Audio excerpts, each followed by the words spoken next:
नमस्कार, आप देख रहे हैं इंडिया न्यूज और आपके साथ मैं हूं अनुराग मुस्कान। दिल्ली के रामलीला मैदान में प्रधानमंत्री नरेंद्र मोदी आज जमकर गरजे। रैली में पीएम मोदी ने हर छोटी बड़ी बात का जिक्र किया। मोदी ने केजरीवाल का जिक्र किए बगैर आम आदमी पार्टी पर जमकर निशाना साधा। मोदी ने कहा कि दिल्ली में लोगों को धरना करने की मास्टरी है। मोदी बोले, दिल्ली में झूठ की फैक्ट्री चलती है। मोदी ने बिजली पानी जैसे मुद्दों को लेकर केजरीवाल की पार्टी पर कई सवाल दागे। केजरीवाल ने भी मोदी के हर वार का जवाब दिया। मोदी ने बिना नाम लिए केजरीवाल को अराजक कहा। सुनिए केजरीवाल का उस पर जवाब। भाइयों बहनों, आप मुझे बताइए, आपने कभी ऐसे राजनेता देखे हैं जो खुद कहें कि हां, मैं एनार्किस्ट हूं, मैं एनार्की में विश्वास करता हूं? ऐसे कोई राजनेता सोच सकते हैं? भैया, अगर आपको एनार्की करनी है, एनार्किस्ट हो, तो जाकर के जंगलों में नक्सलवाद वालों के साथ जुड़ जाओ। वही तो वो कर रहे हैं। दिल्ली को नक्सलवाद की लपेट में नहीं लाया जा सकता, दिल्ली को एनार्की में नहीं लाया जा सकता। यहां सभ्य समाज रहता है, देश की राजनीति यहां से केंद्रित होती है। विश्व में दिल्ली की एक शान होनी चाहिए, उस शान को एनार्की की तरफ नहीं जाने देना चाहिए। भाइयों, एक सुशासन चाहिए, दिल्ली को व्यवस्था चाहिए, दिल्ली को जवाबदेह लोग चाहिए, जवाबदेह सरकार चाहिए। अनार्की से दिल्ली का भला नहीं होगा और दुनिया में हिंदुस्तान की छवि बर्बाद होकर के रहेगी। उन्होंने मुझे झूठा बोला, उन्होंने मुझे एनार्किस्ट बोला, उन्होंने मुझे भगौड़ा बोला, उन्होंने मुझे धरना करने वाला बोला, काफी कुछ बोला उन्होंने मुझे। हमने कभी भी इस किस्म की व्यक्तिगत गाली गलौज और भला बुरा बोलने वाली राजनीति नहीं की। हमने हमेशा पॉजिटिव मुद्दों की राजनीति हम लोगों ने की है। अगर कोई व्यक्ति कोई भ्रष्टाचार करता है तो हम भ्रष्टाचार का मुद्दा उठाते हैं, उस आदमी की पर्सनालिटी के ऊपर हम कभी भी कमेंट नहीं करते। तो जो कुछ हम लोगों ने नेगेटिव मेरे बारे में बोला, उसके ऊपर मैं कोई टिप्पणी नहीं करना चाहूंगा। मोदी ने कहा कि दिल्ली में कुछ लोगों को धरना करने की मास्टरी है। इस पर केजरीवाल का जवाब सुनिए।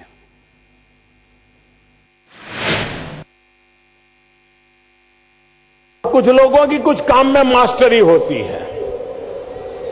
जिसकी जिसमें मास्टरी हो वो ही काम उनको देना चाहिए। मुझे बताइए, जिसको गाड़ी चलाना आता है उसको खाना पकाना दे सकते हैं क्या? दे सकते हैं क्या? गाड़ी चलाने वाले को गाड़ी का काम दिया तो अच्छा करेगा ना।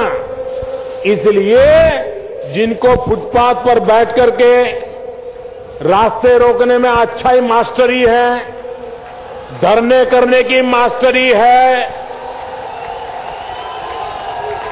आए दिन आंदोलन करने की मास्टरी है, उनको वो काम दीजिए। हमारी मास्टरी अच्छी सरकार चलाने में है, हमें वो काम दीजिए। और इसलिए भाइयों बहनों, सही व्यक्ति को सही काम देना, ये दिल्ली के लोगों की बुद्धि तेज है और अच्छा काम करेगी, ऐसा मुझे विश्वास है।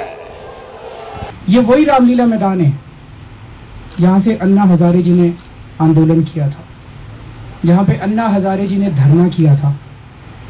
ये वही रामलीला मैदान है जिसमें आजादी के बाद का शायद सबसे बड़ा धरना हुआ था आज तक का। ये वही रामलीला मैदान है जिसमें पूरे देश के लोग सड़क पे भ्रष्टाचार के खिलाफ उतर के आए थे। और आज उसी धरने का, उसी रामलीला मैदान से मजाक उड़ाया गया। ये ठीक नहीं है।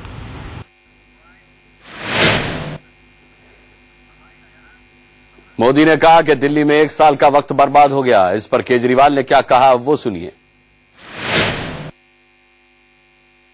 आप मुझे बताइए, दिल्ली का 1 साल बर्बाद हुआ कि नहीं हुआ? 1 साल तबाह हो गया कि नहीं हो गया? ये दिल्ली को जिन्होंने 1 साल बर्बाद किया, उनको सजा करोगे कि नहीं करोगे? जिन्होंने आपके भविष्य को 1 साल पीछे छोड़ दिया, उनको सजा करोगे कि नहीं करोगे? यही लोग हैं जिन्होंने दिल्ली को अस्थिर कर दिया है। जिन्होंने दिल्ली को अस्थिर किया, उनको कभी वो पलटने मत देना भाइयों बहनों। आज सभी नेताओं के भाषण में एक चीज तो निकल के आई, 49 दिन की सरकार के ऊपर उन्होंने एक ने भी कुछ नेगेटिव नहीं बोला। तो आज एक तरह से बीजेपी ने आम आदमी पार्टी के 49 दिन के काम को सर्टिफिकेट दिया है कि काम अच्छा था।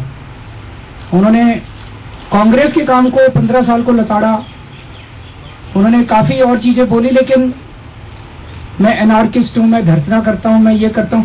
49 दिन की सरकार के बारे में एक भी लाइन उन्होंने नेगेटिव नहीं बोली। इसका मतलब हमने काम तो अच्छा किया। दिल्ली की जनता भी कह रही है और भारतीय जनता पार्टी भी कह रही है। मोदी ने कहा कि चुनावी मौसम आते जाते हैं, दिल्ली में झूठ की मैन्युफैक्चरिंग शुरू हो जाती है।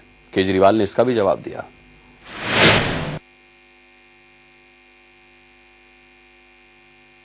मेरी दिल्ली वासियों से इतना ही कहना है, हर दिन एक नया झूठ मैन्युफैक्चर होगा।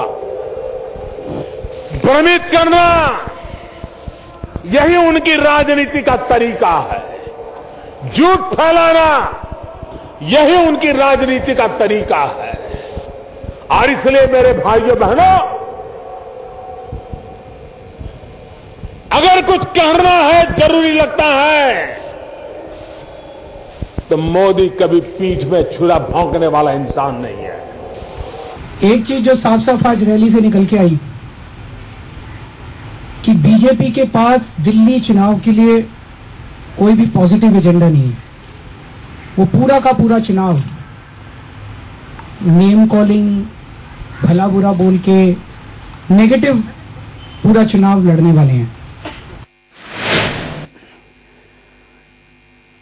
प्रधानमंत्री ने कहा, मैं जब से सत्ता में आया हूं, भ्रष्टाचार को खत्म करने में जुटा हूं। सबसे पहले ऊपर की ओर सफाई कर रहा हूं, फिर नीचे की बारी आएगी। सुनिए केजरीवाल क्या कहते हैं इस मुद्दे पर।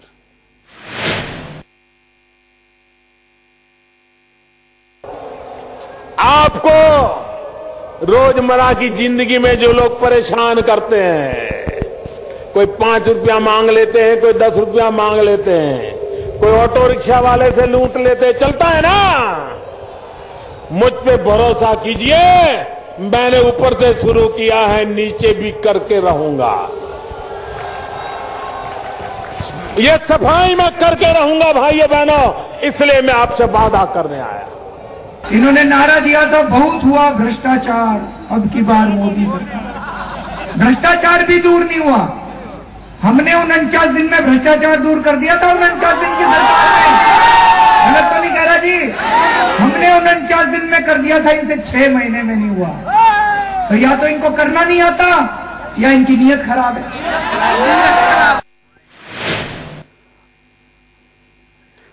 मोदी ने उद्योगपतियों में आम आदमी पार्टी के हमले का भी मुद्दा उठाया। पीएम ने कहा कि सिर्फ कुछ बिजनेस घरानों को भला बुरा कहने से कुछ ठीक नहीं होता।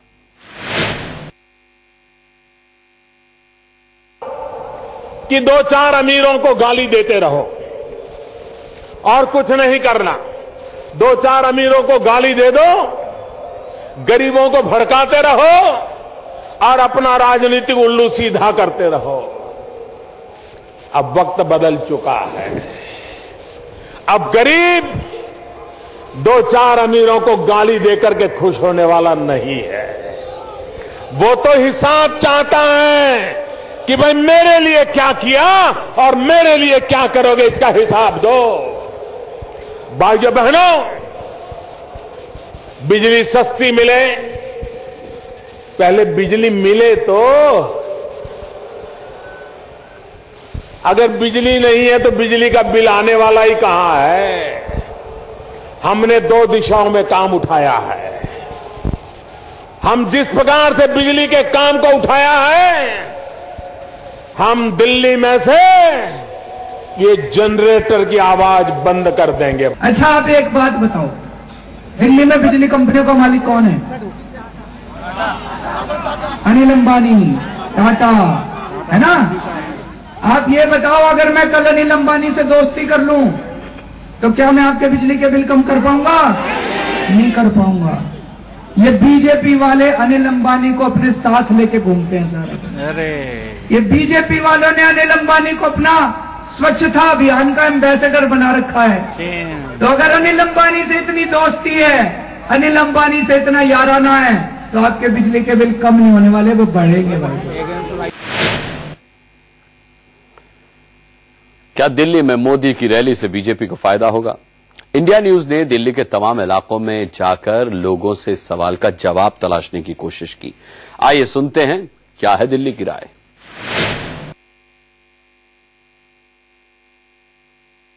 राजधानी दिल्ली में मोदी जी की जो रैली हुई है, कितना असर दिखाई दे रहा है? क्या असर पड़ा है लोगों के ऊपर? असर तो मोदी जी का पहले से ही है, इससे तो और मतलब पॉजिटिव ही जाएगा। मोदी जी की रैली से दिल्ली में मेरे हिसाब से तो भाजपा को कम से कम 45 सीटें मिलनी चाहिए। आने वाले यदि बात करी जाए विधानसभा चुनाव में, क्या लगता है कि दिल्ली में सरकार बन पाएगी? बीजेपी की बनेगी सरकार, इसमें कोई दो राय नहीं है। अभी तो कुछ नहीं, अभी तो ये चुनाव की तारीख भी डिक्लेयर हुई है कि जो पार्टी जनता को बेहतर माहौल देगी वही सीट निकाल पाएगी। क्या लगता है आने वाले विधानसभा चुनाव में इस रैली का कुछ असर दिखाई देगा लोगों को? अभी कोई असर दिखाई नहीं दे रहा। माहौल एन वक्त पर बदलता है, केवल रैली से कुछ नहीं। मोदी पीएम है, कुछ तो प्रभाव पड़ेगा ही उससे, मगर दिल्ली में उतना प्रभाव नहीं पड़ेगा क्योंकि दिल्ली में केजरीवाल को लोग ज्यादा पसंद कर रहे हैं।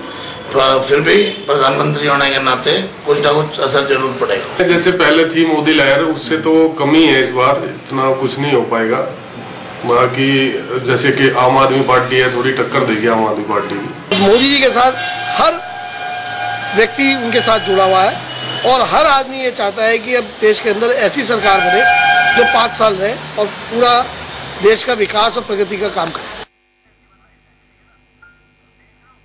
मोदी को सुनने के लिए झुग्गी झोपड़ियों के लोग भी आए। मोदी सरकार से उम्मीद लगाए ये लोग, जहां झुग्गी वहीं मकान के नारे लगाते हुए बीजेपी की सरकार लाने की बात कर रहे हैं। इन लोगों से बात की इंडिया न्यूज संवाददाता अजीत श्रीवास्तव ने। ये आवाज है उन लोगों की जो झुग्गी झोपड़ियों में रहते हैं और उनका यही कहना है इस बार मोदी सरकार, यानी दिल्ली में भी मोदी सरकार की गूंज और नारेबाजी चल रही है। आप देख सकते हैं यहाँ पे लोग हैं। आप कहाँ से आए? किस झुग्गी झोपड़ी में आप रहते हैं? हम जी कुसुमपुर पहाड़ी। कुसुमपुर पहाड़ी में क्या उम्मीद क्या है अब आपको? उम्मीद है जी, देखिए कि बीजेपी अब की बार पार जाएगी। बीजेपी जाएगी। जो केजरीवाल 49 दिनों में आए, क्या लग रहा है भरोसा केजरीवाल पे करेंगे आप? नहीं, बिल्कुल नहीं करेंगे, उसमें नहीं आएगी। भरोसा नहीं? क्या भरोसा रह गया आम आदमी पार्टी पे? नहीं रहे। नहीं जी, हमें क्या लग गया? नहीं है भरोसा। अब किस पे भरोसा जताएंगे आप? मोदी जी है, मोदी जी है, मोदी के साथ हम लोग हैं। हम मोदी जी को लाना चाहते हैं। मोदी का हमारे विकास है। विकास क्या लगता है विकास की हो पाएगी गति पूरी? हो जाएगी, होगी, मोदी सरकार करेगी जी। ये उम्मीद है, ये तमाम लोगों का ये कहना है कि कम से कम उम्मीद उनको है मोदी सरकार से, क्योंकि अनऑथराइज्ड कॉलोनी को जिन्होंने रेगुलाइज किया, वैसे ही झुग्गी झोपड़ी में तमाम सहूलियतें देंगे। जहां झुग्गी वही मकान, ये तमाम लोगों का जो नारा है, बीजेपी का नारा, उसके साथ ही यहाँ पर आए हैं। उनको उम्मीद है कि मोदी जी के वादे पर वो आगे बढ़ेंगे और उनके साथ ही आगे कदम पे कदम बढ़ाकर दिल्ली के विधानसभा में मोदी सरकार का हाथ मजबूत करेंगे और बीजेपी की सरकार लाएंगे। कैमरामैन मोहित के साथ अजीत श्रीवास्तव, इंडिया न्यूज, दिल्ली। रामलीला मैदान के ठीक बाहर एक पोस्टर लगा है जिस पर लिखा है, क्या मोदी दिल्ली को पूर्ण राज्य का दर्जा देंगे? मोदी की रैली से ठीक एक दिन पहले अरविंद केजरीवाल, जो आम आदमी पार्टी के संयोजक है, उन्होंने ट्वीट कर कहा था कि जो है प्रधानमंत्री दिल्ली को पूर्ण राज्य का दर्जा दिलवा दें। और ठीक जिस दिन मोदी की रैली है उस दिन रामलीला मैदान के बाहर एक पोस्टर लगा है जिसपे साफ लिखा हुआ है कि दिल्ली को पूर्ण राज्य का दर्जा दिलवा दीजिए, प्रधानमंत्री जी से विनम्र निवेदन है। लेकिन इस बोर्ड को अगर गौर करके देखा जाए तो इस बोर्ड में किसी भी पार्टी का चिन्ह नहीं है, किसी शख्स का इसमें नाम नहीं लिखा हुआ कि ये जो है पोस्टर या ये बोर्ड किसने लगवाया और कैसे लगवाया। लेकिन जिस तरीके से ठीक एक दिन पहले ये जो अरविंद केजरीवाल ने प्रधानमंत्री नरेंद्र मोदी से अपील की थी ट्वीट कर कि वो दिल्ली को पूर्ण राज्य का दर्जा दिलवा दें, तो ये साफ तौर पे अंदाजा लगा सकते हैं कि ये बोर्ड लगवाया किसने था, लेकिन अगर गौर करके देखा जाए तो इस बोर्ड पे किसी पार्टी का चिन्ह और किसी व्यक्ति का नाम नहीं है। फिलहाल जब नरेंद्र मोदी रैली कर रहे होंगे तो जो लोग यहां से गुजर के रामलीला मैदान तक जाएंगे उनकी नजर इस बोर्ड पे जरूर पड़ेगी। तो ये देखने वाली बात होगी कि जिस किसी शख्स ने ये बोर्ड लगवाया है और जिस पार्टी का चिन्ह और किसी व्यक्ति का नाम नहीं है। फिलहाल जब नरेंद्र मोदी रैली कर रहे होंगे तो जो लोग यहां से गुजर के रामलीला मैदान तक जाएंगे उनकी नजर इस बोर्ड पे जरूर पड़ेगी। तो ये देखने वाली बात होगी कि जिस किसी शख्स ने ये बोर्ड लगवाया है और जिस मंशा से लगवाया है, क्या उसकी जो मंशा है वो पूरी हो सकेगी। प्रधानमंत्री जो इस पे अपील की गई है इस बोर्ड पे, उस अपील को पूरा करेंगे, ये तो आने वाला समय ही बताएगा। कैमरामैन नौशाद के साथ रजनीश शर्मा, दिल्ली, इंडिया न्यूज। चले, क्या इंपैक्ट रहा मोदी की रैली का जानने के लिए अब संवाददाताओं का रुख करते हैं। प्रतिभा हमारे साथ है पांडव नगर से, हमारे साथ शिवानी जुड़ी हैं और अजीत श्रीवास्तव हमारे साथ हैं। सबसे पहले अजीत, मैं आपसे जानना चाहूंगा, आप कृष्णा नगर में मौजूद हैं। प्रधानमंत्री को सुनने के बाद जब लोगों की बात आपसे हुई तो किस तरीके का रिएक्शन मिला आपको? बिल्कुल साफ तौर पर अनुराग, हम इनसे फिर से समझ लेते हैं क्योंकि यही लोग थे जो प्रधानमंत्री को सुनने गए थे। सबसे पहली बात, मोदी जी की रैली आपने सुनी, कैसा लगा? बहुत बढ़िया लगा, क्योंकि दिल्ली की जो मेन दो महत्वपूर्ण विषय हैं, पानी और बिजली, दोनों पर उन्होंने अपने विचार रखे। क्योंकि मुनक नहर के फैसले के बाद ही दिल्ली की जनता को और पानी मिलेगा और बीएससीएस और बाकी बिजली कंपनियों के लिए जैसे उन्होंने कंपटीशन की बात करी, उसी कंपटीशन के माध्यम से ही रेट नीचे आ सकते हैं, ना कि सरकार की सब्सिडी से। सरकार, क्या लगता है आपको, जिस हिसाब से मंच पर आज भाषण दिया मोदी जी ने, कितना भरोसा, कितनी उम्मीद, कैसा लगा भाषण?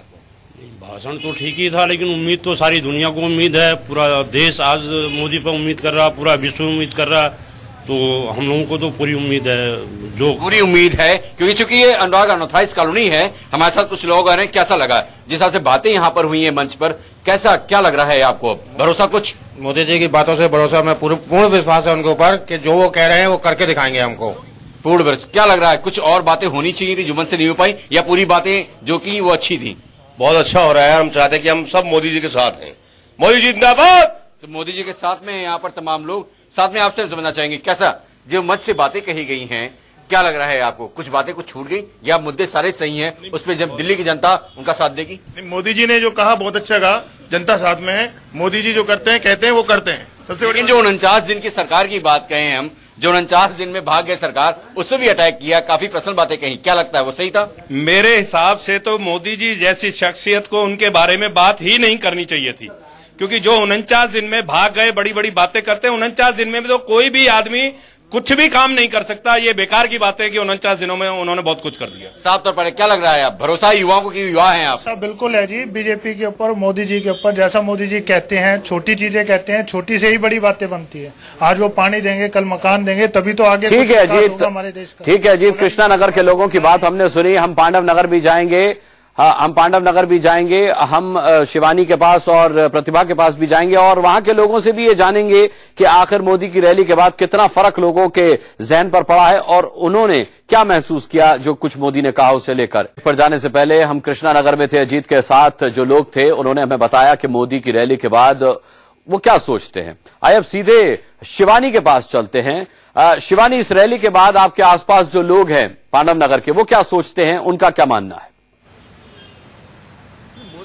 मैंने खुद देखा, गुजरात में इंटीरियर तक भी था। यहाँ पे मैं यहाँ जो लोग मौजूद हैं उनसे ही बात करके जानने की कोशिश करते हैं कि आखिरकार उनका क्या कहना है। आप ये बताइए, आज आपने मोदी जी का भाषण सुना, कैसा लगा भाषण? क्या लगता है अब दिल्ली की क्या रूपरेखा है? नहीं, पहले तो मैं ये आपके माध्यम से बताना चाहूंगा सभी दर्शकों को कि भाषण पे ना जाए, मोदी जी तो विकास की राह पर है और विकास हो रहा है। एक व्यापारी हूं मैं, दिल्ली करोल बाग में व्यापार करता हूं। अब से पहले जब मोदी जी की सरकार नहीं थी तो मतलब जो हम मैन्युफैक्चरिंग करते हैं उससे बेनिफिट इतना ज्यादा हो रहा है, बढ़िया शासन चल रहा है और देख रहे क्राइम तो ना हो तो अच्छी बात ही है। मतलब कुल मिला के totally we are the only wanted Modi sarkar, every state and Delhi. बस मोदी जी आ जाएं तो वास्तव में रामराज को कोई नहीं रोक सकता। मैं एक यूथ हूँ। बताइए, दिल्ली के लिए क्या आपको लगता है बेहतर है? मेरी नजर में बेहतर केजरीवाल से बेहतर कोई भी नहीं है। केजरीवाल जी ने बताया इन्हीं लोगों को कि शासन क्या कैसे जाता है, पब्लिक को कैसे खुश रखा जाता है। Modi ji good, very good, शासन के हिसाब से बहुत बड़ी आदमी है। लेकिन अदर्स जो है उनके साथ जो है वो उनको काम करने नहीं दे रहा है। यहाँ पे आप बताइए, आपने आज मोदी जी की रैली सुनी, आपने क्या कुछ लगा आपको कि दिल्ली की रूपरेखा बदलती नजर आ रही है या सब कुछ वैसा ही था जैसा? देखिए जी, हमने तो मोदी जी के पहले भी बहुत सारे भाषण सुने हैं, लेकिन भाषण से देश नहीं बदलता है, काम करना पड़ता है। भाषण से देश नहीं बदलता, काम करना पड़ता है, झंडेवालान के लोगों का ये मानना है। पांडव नगर के लोग क्या सोचते हैं, प्रतिभा हमें बताएंगी। प्रतिभा, क्या पांडव नगर के लोग भी मानते हैं कि सिर्फ भाषण से काम नहीं चलेगा? जी बिल्कुल, इनसे ही बात करते हैं। अनुराग, आपको क्या लगता है आज की रैली के बाद मोदी जो है वो दिल्ली के लोगों में के दिल में छाए हैं? बिल्कुल बिल्कुल, आज के जो रैली हुई है बीजेपी की, उससे बीजेपी का जनाधार बिल्कुल बढ़ेगा और दिल्ली, मुझे आशा है कि दिल्ली में बीजेपी का शासन आएगा। अच्छा, आपको लगता है कि कहीं ना कहीं उनकी लहर कमजोर पड़ी है? बीजेपी तो अब तो परफेक्ट है, क्योंकि जब हम जानते हैं केजरीवाल जी हमें जा चुके एक बार छोड़ के, तो कोई भी उन पर विश्वास नहीं करेगा अब। और वैसे कितना यूथ ने उन्हें सपोर्ट किया, बहुत कुछ किया उनके लिए, काफी हद तक लोगों ने उनको वोट दिया। बट अब इस बार तो बीजेपी क्लियर है कि वही हमारा साथ देगी। मोदी ने कहीं ना कहीं मन से कटाक्ष किया है आम आदमी पार्टी को। आपको क्या लगता है दिल्ली के लिए कौन सही रहेगा? दिल्ली के लिए मेरा मानना है अरविंद केजरीवाल ने पिछले 49 दिनों में काम किया है, उन्होंने अपना जनाधार बनाया है और भविष्य में भी जनाधार को देखते हुए अच्छी सीटें दिल्ली में आने की संभावना है और आम आदमी पार्टी की इस बार सरकार बनने जा रही है। अच्छा, पिन्नी इधर पहले भी जीत चुके हैं, वो बीच में छोड़ के चले गए। आपको लगता है कि आम आदमी पार्टी इस बार भी काम कर पाएगी पांडव नगर में? देखिए, पर्टिकुलर कभी भी आम आदमी पार्टी को जब भी वोट मिला है वो विनोद कुमार बिन्नी के नाम पर नहीं मिला है, वो अरविंद केजरीवाल के नाम पर नहीं मिला है। आम आदमी को वोट जो मिला है वो उनके सिद्धांतों पर मिला है, उनकी सोच को मिला है। जो भ्रष्टाचार के प्रति हमने मुद्दा उठाया, उस भ्रष्टाचार के लिए हम आए, सरकार हमने बनाई। हमने सरकार में लोकपाल पास करने के लिए हमने हमारा इस बार तो, लेकिन केजरीवाल जन लोकपाल की उन्होंने चर्चा ही नहीं की। जी देखिए, हमारा ये पूर्ण से पहले से ही मुद्दा रहा है कि हम जन लोकपाल पास करेंगे, जन लोकपाल ही हमारा मुद्दा है। कभी चर्चा करना और नहीं करना ये तो कहते हैं कि हाथ कंगन को आरसी क्या, ये तो वो वाली बात है। बटी हुई राय है। कुछ लोग मोदी के इस भाषण से प्रभावित हुए हैं दिल्ली वाले, तो कुछों को लगता है कि सिर्फ भाषणबाजी से काम नहीं चलेगा, धरातल पे आपने क्या किया है वो अब लोग देखना चाहते हैं। बहरहाल, हम सभी संवाददाताओं का धन्यवाद करेंगे और आपके लिए एक सवाल, दर्शकों के लिए एक सवाल। रामलीला मैदान में मोदी की रैली के बाद हमने अपने दर्शकों से सवाल पूछा कि क्या इस रैली के बाद दिल्ली में बीजेपी को फायदा होगा। हमें अब तक जो जवाब मिले हैं उसके नतीजे बीजेपी के पक्ष में जाते दिख रहे हैं। 66% लोगों ने कहा है कि हां बीजेपी को फायदा होगा, 34% लोगों का जवाब ना है। 66% लोगों का कहना है कि दिल्ली में रैली के बाद, मोदी जी की रैली के बाद बीजेपी को फायदा होगा, जबकि 34% मानते हैं कि इस रैली से बीजेपी को कोई फायदा नहीं होने वाला। हमें एसएमएस लगातार मिल रहे हैं, ये आंकड़ा बढ़ता है या घटता है, हां में मोदी के पक्ष में, बीजेपी के पक्ष में, या फिर बढ़ता है, हम आपको लगातार बताते रहेंगे।